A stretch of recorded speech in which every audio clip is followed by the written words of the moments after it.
A notice from our condominium association arrived exactly 91 days after my mother's stroke, informing us that her accessible parking accommodation was under review because she had, according to their records, agreed to transition away from independent living.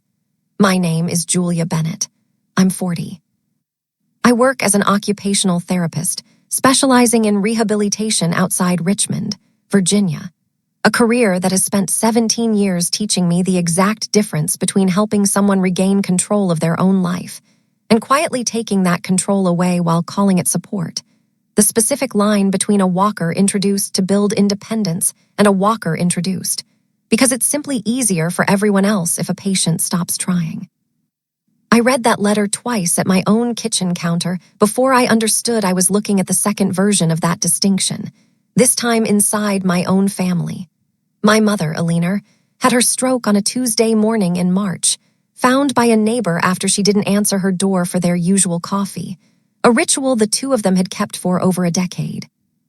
The stroke left her right side significantly weakened, her speech slow but intact, her mind, according to every cognitive assessment run during her hospital stay and subsequent inpatient rehabilitation, entirely clear.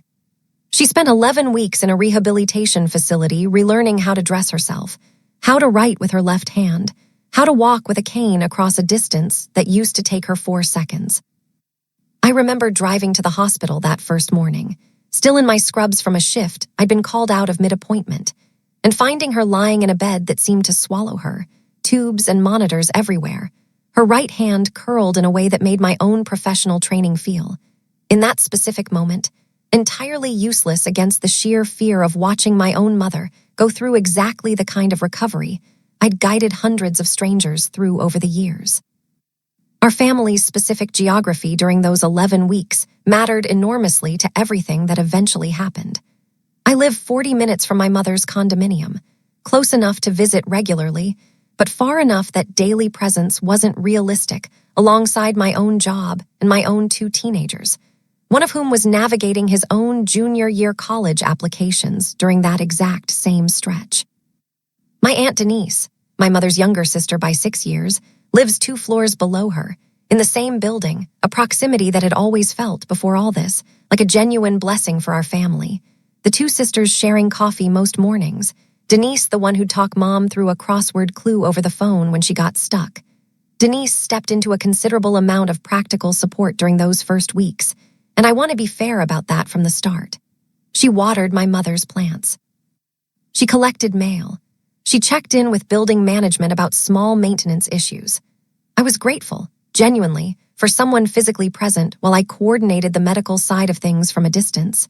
Insurance calls, rehabilitation scheduling, the specific unglamorous administrative weight that falls on whoever happens to have the professional vocabulary to navigate it, calling case managers between my own patients' appointments, filling out forms during my lunch break in my car.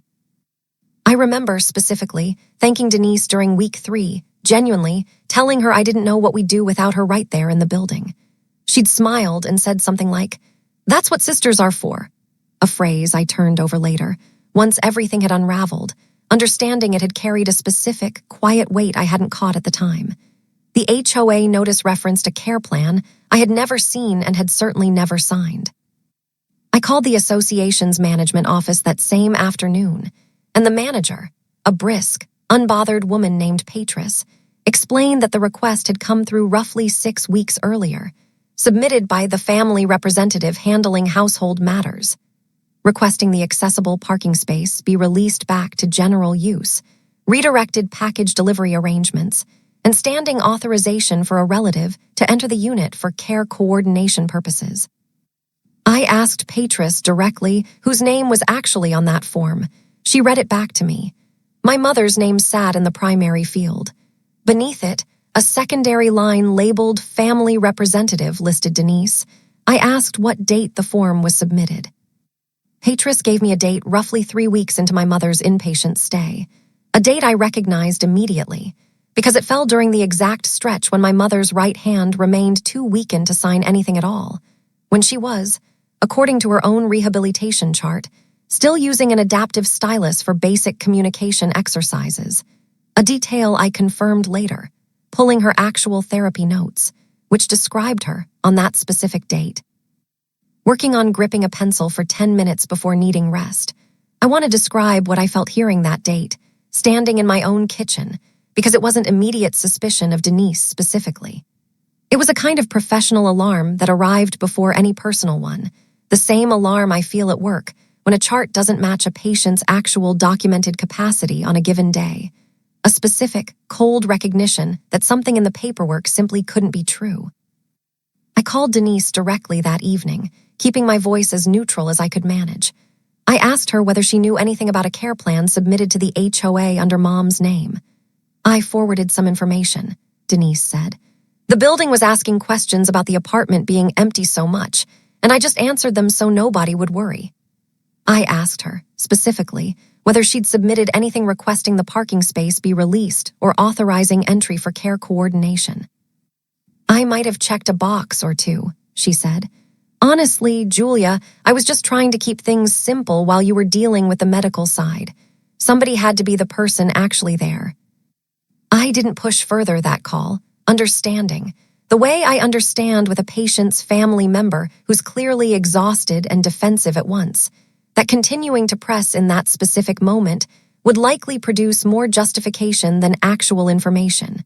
A pattern I've learned, professionally, tends to entrench people further rather than open them up.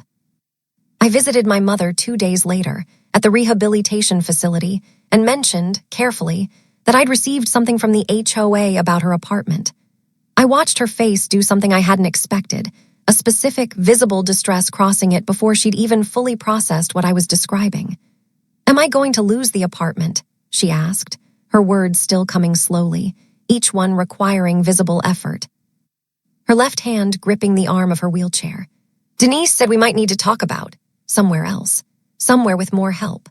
I sat with that for a long moment, understanding with a specific cold clarity that someone had apparently already been discussing a housing transition with my mother as though it were a settled matter, weeks before I'd even learned any of this myself. I asked her, gently, whether she wanted to go back to her own apartment once rehabilitation finished. Yes, she said, without any hesitation at all. I want my own kitchen. I want my own parking space by the door. I want to describe the specific relief and the specific, deepening unease I felt hearing that clear, unhesitating answer, understanding that whatever narrative had been building around my mother's supposed wishes bore no relationship to what she'd actually just told me directly. I spoke with her rehabilitation social worker, a careful woman named Renata Foster, the following week, asking her whether any formal capacity assessment had been conducted, suggesting my mother couldn't safely return home. Renata confirmed there had been no such assessment, that my mother's cognitive evaluations throughout her stay had shown no impairment whatsoever, and that Alina herself had, in fact, repeatedly and consistently expressed her desire to return to independent living once physically capable, a specific detail Renata had documented in her own progress notes multiple times, pulling up dated entries on her laptop to show me directly. Someone did ask me something odd a while back, Renata added, scrolling further back in her notes. Your aunt called, maybe 5 weeks ago, asking whether your mother was still competent to live alone. I told her no formal determination like that had been made or requested, and that it wasn't really an appropriate question to be asking outside a proper evaluation process. I want to describe what I felt hearing that, understanding, gradually, that Denise had apparently been building some kind of case, informally, for weeks, well before that HOA form was ever submitted, a specific realization that settled into my chest with considerable weight. I contacted the building's front desk directly, requesting the unit's access log for the preceding 2 months, a record I was entitled to review as my mother's designated emergency contact on file. That log showed Denise entering my mother's apartment 14 separate times during a period I'd specifically been told, by Denise herself. The apartment was sitting empty, timestamps sometimes clustering in the early morning, other times late evening, a pattern that suggested considerably more than the occasional plant watering visit she'd originally described. A package delivery receipt surfaced a few days later, when I finally went to collect my mother's mail myself and found a considerable backlog. Several deliveries redirected, according to the courier's own online tracking history, to Denise's unit 2 floors down. A pattern of medical supply redirections, compression stockings, a specialized shower chair I'd personally ordered for my mother's return home that had apparently been sitting in Denise's apartment for weeks. Still in their original shipping boxes when I eventually went to retrieve them myself. I found the folder that finally reframed everything, roughly 10 days later, while cleaning out my mother's kitchen drawer looking for her spare set of car keys. Inside, mixed among old bills, sat a handwritten page in my mother's own careful cursive, dated from years earlier, long before the stroke, describing in her own words her specific wishes to remain in her own home for as long as reasonably possible, her feelings about assisted living, her explicit request that any major decision about her housing involve her directly and not simply be decided around her. Beneath that page, a second sheet, this one in Denise's own handwriting, more recent, the ink still relatively fresh, listing bullet points under a heading that read simply realistic options, with Alina's own stated wishes summarized in a single line and labeled in Denise's own hand. Not realistic given current situation. I sat on my mother's kitchen floor for a long time holding both pages, the afternoon light shifting slowly across the linoleum, while I tried to reconcile the specific, patient handwriting on both sheets with how differently they'd each ended up treating the same woman's own voice. I contacted an elder law attorney the following week, a careful man named Marcus Whitfield who specializes in exactly this kind of situation, someone a colleague at the rehabilitation facility recommended given how often.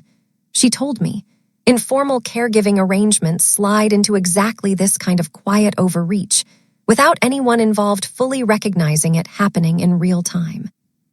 Marcus reviewed everything I brought him during a 2-hour meeting at his own office. The HOA form, the access log, the delivery records, the 2 handwritten pages, taking careful notes and asking specific, methodical questions about timelines I hadn't fully organized myself yet. He explained, carefully, that no formal legal authority existed anywhere in this situation, no power of attorney, no healthcare proxy, no guardianship, that Denise's practical assistance, however genuinely well-intentioned some of it may have been, never actually conferred any legal right to make housing decisions or represent my mother's wishes to a third party like the HOA. I can't tell you with certainty what the HOA's own internal process will decide, Marcus said. But I can tell you clearly that submitting a form under someone's name, changing their housing accommodations, without any actual legal authority to do so, is a genuinely serious matter regardless of the underlying intention, and your mother is entitled to have her own actual wishes control what happens to her own housing. Marcus also raised something I hadn't fully considered, that establishing proper documentation now, a formal healthcare proxy nomming me or whoever my mother chose, along with clear, written boundaries for anyone else assisting, would matter considerably going forward regardless of how this specific situation resolved, protecting my mother from any similar overreach in the future. I arranged a formal meeting the following week, at Marcus's recommendation, bringing together myself, Denise, Patris from the HOA, Renata the social worker, and Marcus himself, held at the rehabilitation facility's own conference room rather than anywhere that might feel like an ambush at my mother's actual home. I didn't open that meeting with an accusation. Marcus had specifically advised against it, understanding that the actual documented timeline would speak considerably more clearly than any emotional framing I might bring to it. I simply asked each person present to explain what specific authority they'd understood themselves to be acting under. Patris confirmed, plainly, that her office had changed the unit's accommodation records based solely on the email and form Denise had submitted, with no independent verification of Denise's actual authority to make that request, an administrative gap she seemed genuinely uncomfortable acknowledging in front of the room, shifting slightly in her seat as she said it. Denise, when asked directly, admitted she'd described herself in that submission as the person coordinating all care, a phrase she'd used. She explained, simply to move things along efficiently while I was too busy with the medical side to handle the building logistics too. her voice carrying a specific, wounded defensiveness throughout. Marcus explained, carefully and without any particular edge, that helping with errands and being physically present didn't create legal authority to change someone's housing accommodations or represent their wishes to outside institutions, that this distinction mattered enormously regardless of how genuinely helpful the underlying assistance had been. A specific, patient explanation he repeated in slightly different terms twice, apparently sensing Denise hadn't fully absorbed it the first time. I told Denise, as calmly as I could manage, that I understood she'd been trying to prevent what she saw as chaos, but that difficult decisions still belonged to the person whose actual life was being changed, and that Mom had told me directly, clearly, exactly what she wanted, an answer nobody had apparently thought to formally ask her before building an entire administrative case around a different assumption. My mother spoke for herself during a portion of that meeting, joining by video call from her rehabilitation room, a laptop propped on her bedside table, her words still slow but entirely clear.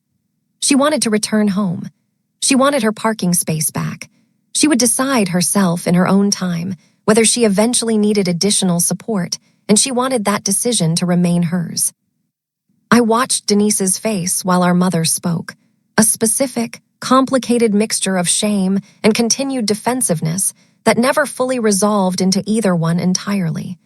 Denise didn't offer any dramatic confession in that meeting. She said only that she'd believed submitting the form would make things easier, a genuine enough motivation that didn't erase the actual harm it had caused, both to my mother's own sense of control and to the specific trust our family had apparently been operating on without either of us fully examining it.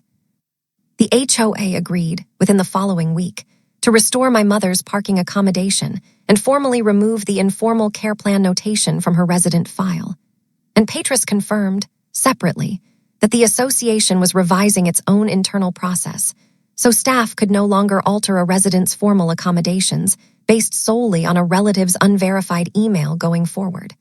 A specific, concrete change that mattered to me considerably beyond just my own mother's situation.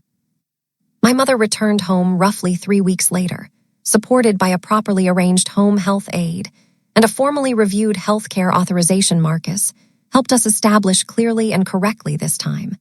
A document that named me as her designated representative for medical decisions specifically, with Denise's role explicitly limited to visiting and companionship rather than any decision-making capacity whatsoever, a distinction we wrote out plainly, in writing. That all three of us eventually signed. Denise still visits. I want to be honest that our relationship hasn't returned to what it was before any of this, a specific coolness settling between us that I don't think either of us fully knows how to dissolve.